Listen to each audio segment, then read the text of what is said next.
bien, non? Je crois pas, non.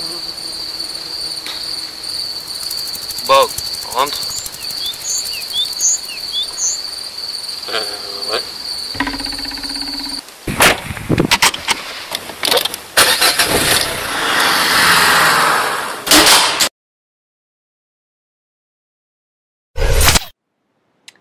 Chers téléspectateurs, bonjour et bienvenue à notre émission quotidienne La vie de nos ancêtres. Aujourd'hui, nous vous présentons comment vivaient les habitants de notre chère planète en 2012 à Marseille.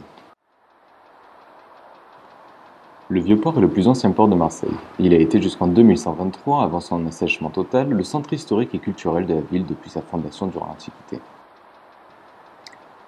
Le Vieux-Port était à cette époque réputé pour ses stands de vente de poissons frais. De nombreux pêcheurs rapportaient leurs prises et les vendaient sur un étage tout au long de la matinée. Le reste de la journée, nos pêcheurs la passaient à s'occuper de leurs bateaux usés par l'eau de mer, qui à l'époque était salée selon des études menées par des chercheurs récemment. Le port de Marseille était réputé également pour ses nombreux touristes qui affluaient en période estivale. Le port de Marseille était à l'époque entouré par des commerces, des restaurants ainsi que des bars. Ces lieux étaient le rendez-vous pour tout visiteur qui souhaitait consommer des produits locaux oralement. Nous rappelons qu'en cette époque, s'alimenter était encore nécessaire pour le bon fonctionnement du corps. Le Vieux-Port permettait également, via une gare maritime, de se rendre sur le château d'If et sur l'île du Frioul, maintenant connus respectivement sous le nom de Mont d'If et du Mont du Frioul.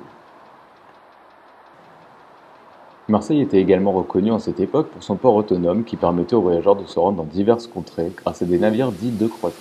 Mais le port autonome permettait à la ville de Marseille de réceptionner des marchandises provenant de différents pays qui étaient à partir de là répartis dans des camions, moyen de transport de l'époque qui permettait ensuite...